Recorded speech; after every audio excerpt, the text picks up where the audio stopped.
요즘에 AI라는 단어가 전 세계를 강타하고 있습니다. 매우 편리한 기술이 생겼다라고 하죠. 어떤 사람들은 AI가 자동으로 움직이면서 결국은 지구를 위해서 사람을 죽일 수도 있는 거 아니냐라고 하는 생각을 하면서 마구 혼동이 돼요. 근데 제가 언제 그 사석에서 그 AI에 대한 이야기를 할 때 AI는 말이죠. 여러분들도 아셔야 되는 게 컴퓨터가 굉장히 많이 빨라졌다는 겁니다. 그거 외에는 없어요. 우리가 여러분들 불과 한 20년, 30년 전만 해도 컴퓨터가 되면 그때도 똑같이 그랬어요. 컴퓨터가 나오면 이제 사람들 다 저기 할 거야. 컴퓨터는 로봇을 제어하면서 뭐 하면서 사람들 일자리를 다 뺐을 거야. 뭐 어쩌고 하는 얘기가 똑같이 나와요. 제가 그래서 그 사람들한테 그래서 요즘 아이들은 컴퓨터라는 말이 무슨 말인지도 모른다. 컴퓨터라는 말이 무슨 말인지 몰라요. 그냥 우리 속의 생활의 그 저희가 된 거죠. AI라고 하는 게 그 매우 빠른 컴퓨터입니다. 매우 빠른 컴퓨터인데 그것은 사람이 입력하지 않으면 안 되는 거예요. 예전에는 코딩을 할 때 살짝 이런 경우는 이렇게 이런 경우는 이렇게 라고 하는 것이 한 서너 개가 들어갔다면 지금은 수십만 개를 넣어야 돼요. 그러니까 사실은 AI 컴퓨터를 코딩하는 사람들은 훨씬 더 어렵죠. 그런데 옛날에는 없던 게 왜 생겼냐? 컴퓨터가 빨라졌기 때문이에요. 예를 들어 번역 프로그램 같은 경우 우리나라 사람들이 얘기하는 난 놓고 기억자도 모른다라고 하는 것을 번역할 때 예전에는 단어 하나하나를 이 영어의 문법에 맞게 끼워 맞췄어요. 그러면은 그 다른 외국인이 들었을 때 갑자기 얘가 무슨 말을 하다가 너는 난 놓고 기억자도 몰라 그러면은 이 사람은 갑자기 그 동네의 언어인 나스에다가 그 동네의 글자인 너는 뭐 예를 들어 난 놓고 A자도 몰라 뭐 이런 식으로 번역이 되는 거예요. 그러니까 무슨 말인지 몰라. 그리고 그 이 번역이라는 게 사실은 쉽지 않죠. 제2의 창작이라고 하는데 AI가 편리한 것은 그 난 놓고 기억자도 모른다라고 하는 문장을 통째로 어떻게 번역이 될 수 있는지 수십 개의 문장들을 같이 가지고 있는 겁니다. 그러니까 예전에는 단어 하나하나를 했다면은 지금은 문장 하나를 던져주면 그걸 통째로 갖다 써요. 그러면 예전에도 그렇게 하지. 예전에는 못했죠. 여러분들 아마 기억이 나실 겁니다. 컴퓨터도 그렇고 그걸 번역을 해서 이 많아지면 컴퓨터가 자체적으로 계속 돌다가 꺼져요. 옛날엔 느리니까 그러죠. 전산 속도가. 지금은 빨라졌어요. 엄청나게 빨라졌습니다. 그러니까는 그런 걸 처리할 수 있는 거예요. 그러니까 앞으로에 나올 뭐 AI가 그 거의 사람의 통역사하고 비슷한 통역을 한다라고 막 계속 신문에 나오잖아요. 그게 뭐냐면 온갖 문장들, 그러니까 문장을 통째로 번역해서 전달해 주기 때문에 빠른 거예요. 아니 거의 예전보다 훨씬 더 정확한 거예요. 그럼에도 불구하고 안 되는 게 있습니다. 이 조금 더 빠른 컴퓨터가 나오면 그 다음엔 AI가 아니라 뭐라고 할지 모르지만 사람이 뭐 이런 어떤 높이에 따라서 뭐라고 대답하는지에 대한 경우값도 입력을 해줘야 돼요. 마찬가지죠. 무언가를 해석할 때는 굉장히 힘듭니다. 오늘 이제 요한계시록이 그래요.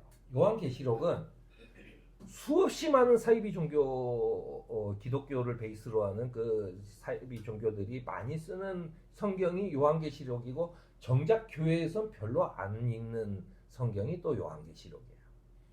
참 희한하죠. 이 요한계시록은 섬의 유배당에서 있던 요한 사도가 이 많은 교회들에게 편지를 보내주고 싶은데 검열을 당해요. 검열을 당하니까 이거를 검열당하지 않고 이 그 어려움 중에 있는 교회에게 희망을 주고자 보내는 편지예요. 아마도 이 편지를 요한계시록을 로마의 그 검열관들이 봤으면 얘는 무슨 그 무역지를 써서 보내라고 생각했을 겁니다. 그렇지만 이 소아시아의 여러 교회들이 이걸 봤을 때는 우리에게 희망이 있구나라고 봤을 거예요. 그럼 도대체 요한계시록에 나오는 그것을 폭풍이 어떤 의미네, 첫 번째 폭풍은 어떤 의미냐 하면서 만들어 놓은 그 사이비 종교가들의 하나하나 단어를 다 해가지고 하는 것 말고 적어도 우리라면 이 요한계시록에 나와 있는 상징 그리고 그것은 뭘 뜻하는 건지는 알아야 돼요. 왜냐면 한 상징이 그 한 문장에서만 통하면 그거는 상징이 아니죠. 전체적으로 요한계시록을 전체적으로 흐르는 것에 맞아야 돼요. 그래야 이 상징이 그걸 뜻했구나라고 볼 수 있는 거죠. 그래서 요한계시록은 요한이 환상 속에서 내가 환상 속에서 이런 걸 봤어라고 하면서 이 써내려간 편지인데 예수께서 7교회 그렇다고 해서 정확하게 요한이 아시아에 있는 7교회에만 보내는 편지 아닙니다. 그 우표를 7개만 산 거 아니에요. 그냥 7교회라는 것은 모든 교회라는 뜻입니다. 그 7교회에 보내는 계시에 대한 그러니까 예수께서 7교회에 이걸 보냈어 라고 하는 거죠. 그 말은 예수께서 나한테 환상 속에서 그 세상에 있는 모든 교회에게 나한테 그 전하라고 보여준 거야 라고 하는 거죠. 그리고 본인이 환상이라고 얘기해요. 응? 그 요한이 보았던 그 계시의 요한계시록 내용은 굉장히 난해한 내용입니다. 해석하기 힘들어요. 그래서 이제 종교적인 환상주의 이런 사람들이 많이 써요. 막 이것도 갖다 붙이고 저기도 갖다 붙이고 문장 앞뒤도 갖다 붙이고 단어들도 갖다 붙여가지고 자기 맛에 맞게 해가지고 사람들을 미혹하는 데 씁니다. 그런데 요한계시록을 전체적으로 보면 4개의 상징이 나옵니다. 그건 뭐냐면 보좌, 하느님의 앉으신 보좌, 그 다음에 폭풍, 그 다음에 어린 양, 그 다음에 도시 이게 나옵니다. 이제 옛날 성경에는 도성이라고 나오는데 그 도시를 얘기하는 겁니다. 4가지 표상들로 이루어져 있죠. 주요한 내용은 이겁니다. 그리스도인들은 그러니까 요한이 교회에 보낸 편지의 내용은 그리스도인들은 무엇을 기다려야 하는지, 그러니까 왜 신앙생활을 해야 되는지, 도대체 뭘 기다리면서 신앙생활을 해야 하는지. 우리는 그냥 예수님이 재림하신다니까 그거 확실해? 그런 거죠. 그리스도인들은 무엇을 기다려야 하는지 또는 우리가 기다리는 미래가 희망적인 것인지 아니면 없는 것인지 아니면 절망적인 것인지에 대한 답을 밝히고 있습니다. 그러니까 이 요한계시록의 요한의 편지를 받은 교회는 그 속에서 그걸 보고 기쁨이 넘쳤죠. 2000년이 지난 우리는 여기에서 무슨 기쁨을 느껴야 되는지 잘 모르는 거예요. 우리는 피부적으로 와닿지 않은 거죠. 그 사람들은 이걸 보자마자 희망이 넘쳐 있었던 거죠. 그러니까 성경에 들어가 있겠죠. 그래서 요한계시록을 좀 살펴보면 우리가 보는 첫 번째 표상은 하늘에 보좌가 하나 놓여 있고 그 보좌에 한 분이 앉아 계셨다라고 하는 겁니다. 그 보좌는 벽옥이나 홍옥 같았고 그 보좌의 둘레에는 비치옥 같은 무지개가 있었고 그 보좌는 보좌가 24개가 있는데 그 보좌에 장로 24명이 흰 옷을 입고 머리에는 금 면류관을 쓰고 앉아있고 보좌가 유리바다와 같고 수정을 깔아놓은 이게 쫙 나와요. 이게 엄청나게 많으니까 조금 집중력이 흐린 사람은 읽다가 지금 내가 뭘 읽나 할 정도로 이렇게 흐려지는 거죠. 그리고 하여튼 그 보석과 하는 것으로 해서 뭐냐면 거룩하십니다. 밤낮으로 그 얘기만 해요. 그 주님을 향해서 거룩하십니다 라고 하는 전능하신 주 하나님 전에도 계셨으며 지금도 계시고 앞으로 장차 오실 분인 당신은 거룩하십니다 라고 외치고 있어요. 이 보좌를 얘기하는 것은 요한의 의도는 이겁니다. 이 세계를 지배하고 있는 절대신 로마의 황제보다 하느님은 더 큰 보좌에 앉아 계신다 라고 하는 이야기를 하고 있는 거예요. 굉장히 짧은 문장인데 이렇게 길게 쓴 거죠. 그래서 내가 이 보좌를 봤어. 그런데 그 보좌를 본 다음에 갑자기 7개의 두루마리가 등장해요. 이 7개의 두루마리라는, 당시에는 두루마리가 책입니다. 뭐 성경도 두루마기에 써 있고, 뭐 당시의 로마나 발견되는 문서들도 전부 다 두루마기죠. 이게 왜 책이라는 게 제본하는 기술이 없고 또 이렇게 자르는데 하기 때문에 돌돌 쭉 쓰고 돌돌 말아서 보관하는 거예요. 두루마리가 7개가 했는데 거기에 봉인이 달려 있어요. 왜 요즘은 안 쓰지만 요즘 젊은이들 사이에 다시 유행을 하더라고요. 파라핀 같은 거를 녹여서 왜 봉인을 합니다. 편지지 밖에다가 이렇게 살짝 떨어뜨려서 굽기 전에 도장으로 꽉 찍으면 되는 봉인이죠. 그거 뜯으면 이제 다시 못 붙이는 그 봉인이 돼 있어요. 그 봉인을 뜯을 사람이 없어요. 이 심판들이 나와서 이 봉인을 뜯어야 우리가 그 두루마리 안에 있는 내용을 볼 텐데 이걸 뜯을 사람이 없다라고 얘기해요. 이건 오로지 어린 양밖에 없다라고 얘기를 하는 거예요. 그 당시에 우리는 이렇습니다. 우리는 크리스마스 때마다 또는 부활절 때마다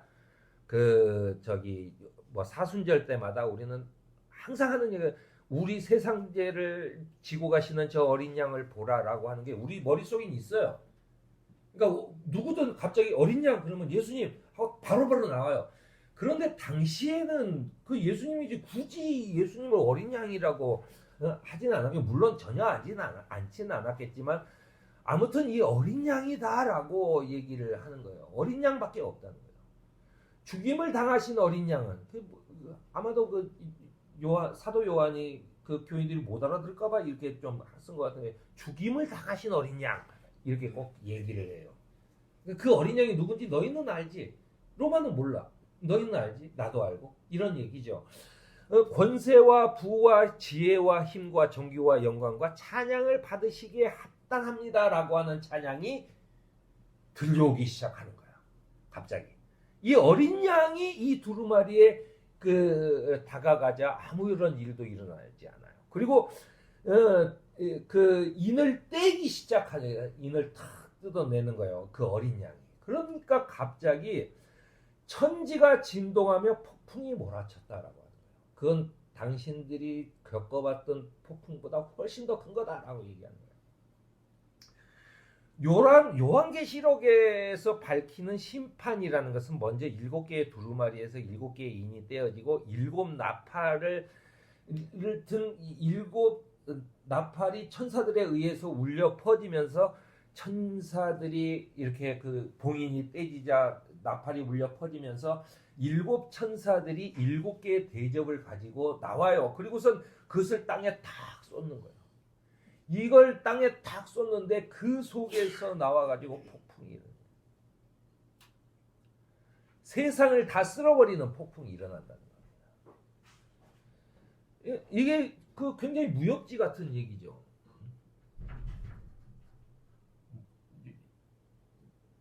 지금 젊은 사람들이 무협지가 뭔지 모를 것 같은데 그 무협지 같은 얘기예요. 굉장히 황당무계한 그런 얘기죠. 그런데 이게 심판을 얘기하는 겁니다. 주님께서 봉인을 떼실 때, 주님께서 주님의 명령을 받은 그 명령서에 이를 펼칠 때, 명령서를 그가 인수했을 때, 잡았을 때 바로 폭풍이 일어난다라고 하는 이야기입니다.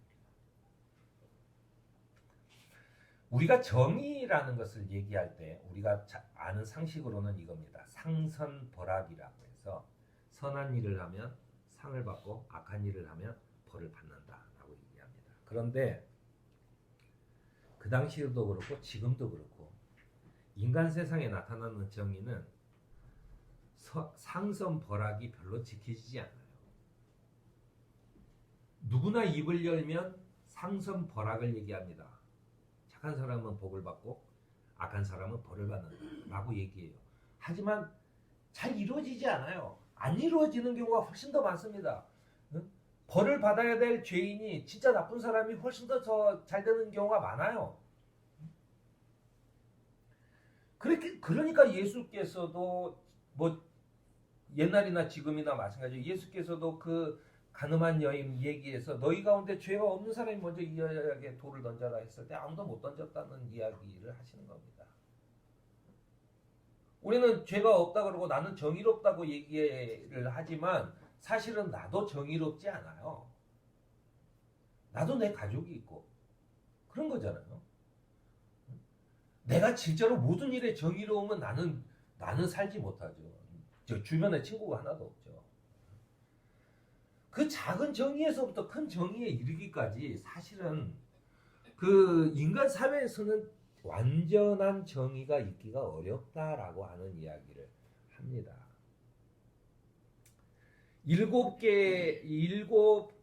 일곱째 천사가 이제 마지막 나팔이죠. 일곱째 천사가 나팔을 불었을 때 하느님 앞에서 자기 보좌에 앉은 24 장로도 엎드려서 하느님께 경배하면서 이제는 죽은 사람들이 심판을 받을 때가 왔습니다. 주님의 종 예언자들과 성도들과 작은 사람이든 큰 사람이든 주님의 이름을 두려워하는 사람에게 상을 주실 때가 왔습니다. 땅을 망하게 하는 자들을 멸망시킬 때가 왔습니다. 라고 얘기하면서 어린 양이 7개의 봉인을 떼실 때가 되었다고 얘기하는 겁니다. 그러면서 요한이요. 또 본 환상 속에서는 7개의 금촛대를 인자 같은 분이 계셔요. 이 어린 양이 나오다가 갑자기 7개의 촛대가 그래서 이제 우리 교회 우리 저 윤일한 집사님이 만들어 놓은 그 앞에 재단의 촛대도 몇 개의 초를 놓을까라고 하는 것을 처음에 고민할 때 2개를 놓는 것이 그 그리스도교 전통에 있지 않아요. 2개를 놓는 것은 이제 우리나라 전통이 있는데 워낙에 무속신앙에서 워낙 2개씩을 놓으니까 또는 이제 유교나 또는 그 불교는 훨씬 더 많이 놓습니다. 하여튼 그래서 교회의 앞에 초는 어떻게 놓을까 했을 때 그때 그 7교회를 상징한다라고 하는 이 요한계시록의 이야기를 듣고 7촛대를 만들어 놓은 거죠. 그런 얘기가 다시 나와서 반가웠어요. 7개의 금촛대에 인자 같은 분이 계셔서 여기에 인자가 나옵니다. 그 인자는 여러분이 아시죠? 다니엘서에서부터 사람의 아들이지만 그 인자 같은 그분이 오신 거예요. 두려워하지 말아라. 나는 처음이요 마지막이고 살아있는 자다. 나는 한 번은 죽었으나 보아라. 영원 무궁토록 살아있어서 사망과 지옥의 열쇠를 가지고 있다라고 전해요. 그러니까 이거를 아주 터무니없는 판타지 소설, 요즘 친구들은 그렇게 말해야 될 것 같은데 판타지 소설을 얘가 썼네라고 했을 때 결국 마지막에 나는 처음이요 마지막이고 나는 살아있는 자고 나는 한 번은 죽었으나 다시 영원 무궁토록 살아있어서 사망과 지옥의 열쇠를 가지고 있다라고 했을 때 그걸 읽는 다른 사람들은 얘가 그 미쳐가나 이렇게 상상력이 너무 과도하다라고 생각을 했겠죠. 하지만 이 문장을 읽은 교인들은 이 예수님이지 않은 거야. 이 예수님을 얘기하는지 아는 거라는 거죠. 그러면서 공의로 심판하실 분은 어린 양이시다라고 하는 얘기를 사도 요한은 여기서 분명히 하고 있습니다. 요한이 본 환상의 마지막은 나는 새 하늘과 새 땅을 보았다라고 해서 이게 그 옛날 성경에는 도성이라고 나오고 지금 성경에 얘기하는 도시가 나옵니다. 이 도시는 이전의 하늘과 이전의 땅이 사라지고 바다도 없어지고 나는 또 거룩한 도성 새 예루살렘이 남편을 위해 단장한 신부같이 차리고 하늘로부터 하늘에서 내려오는 고았습니다라고 얘기를 해요. 여기에는 아주 묘한 게 있습니다. 여러분들 우리가 성경 설교를 처음 시작할 때 에덴 동산이었어요. 제가 에덴 동산을 보통 그 학자들이 어느 정도의 크기라고 얘기했냐라고 했을 때 서울보다는 좀 더 크고 경기도 정도 되는 땅이라고 얘기를 했어요. 그 두 사람이 살기에 딱 좋은 게 아니죠. 두 사람이 살기에 엄청난 땅이죠. 그 경기도만한 땅에 이제 에덴 동산이었다면 하늘에서 내려와요. 하늘님의 나라가. 하늘님의 나라, 나라가 아니죠. 도시가 내려와요. 하느님의 나라의 수도가 될 도시가 내려옵니다. 그런데 그 도시가 어떻게 생겼냐면 그 도시는 네모가 반듯해요. 가로 세로와 높이가 같아요. 그러니까 정육면체죠. 주사위 같이 정육면체인데 이 가로 길이를 재봤더니 당시의 저기로 12,000 스타디온이에요.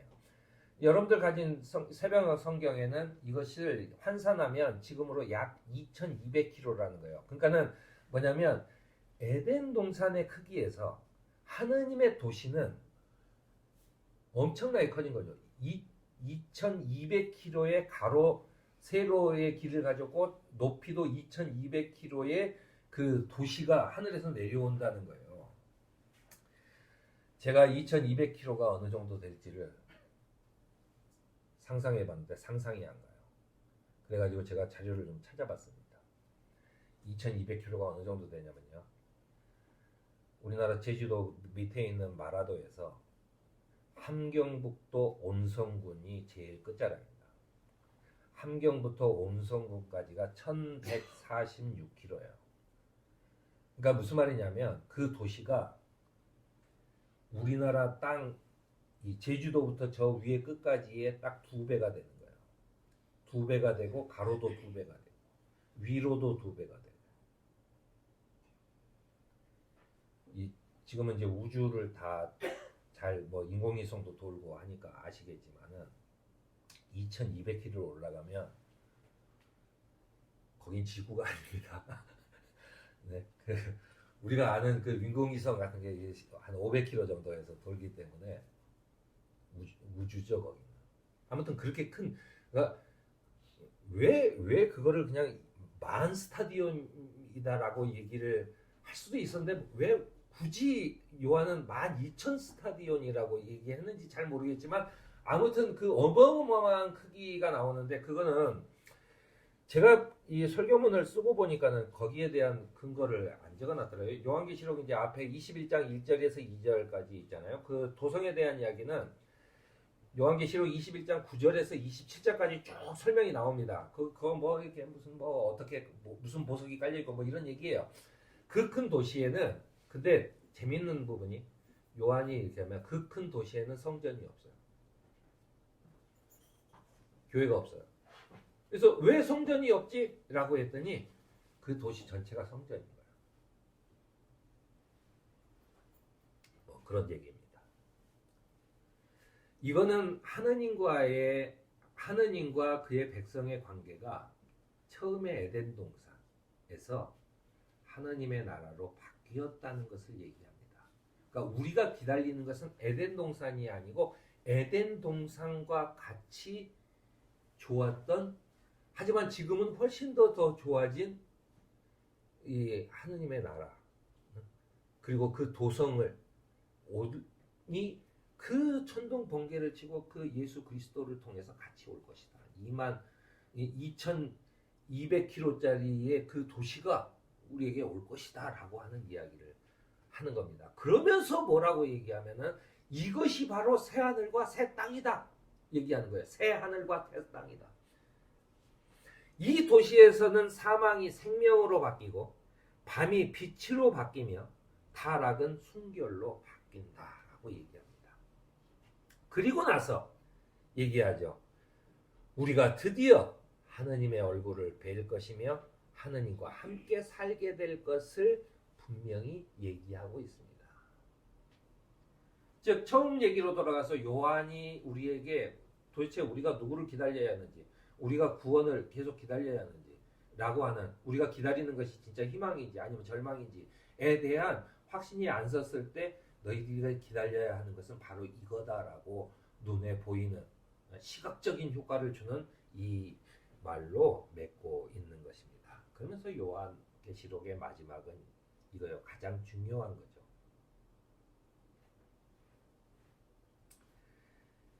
어린 양 예수 그리스도께서 마지막으로 요한에게 마지막 말씀을 해요. 그것은 뭐냐면 그렇다. 내가 곧 그럴 때 요한은 자기가 이렇게 얘기했다는 거예요. 아멘 오십시오 주 예수님. 마라나타 예수님이라고 하는 이야기가 여기서 나옵니다. 본인이 그렇게 화답다. 주님 오십시오 라고. 그러니까 그리스도인들의 이야기는 주님이 내가 오늘 가겠다 그러면은 조금만 내가 좀 지금 보려는 사업이 있고 뭐가 있고 그런 게 아니라 오십시오 주님이라고 말하는 것에 있다라고 하는 얘기입니다. 우리를 이 거룩한 도시로 부르시는 주님께 우리도 아멘 오십시오 주 예수님이라고 화답하여 주님이 주신 소명을 감당하며 희망을 가지고 살아가는 저와 여러분이 되기를 바랍니다. 아멘.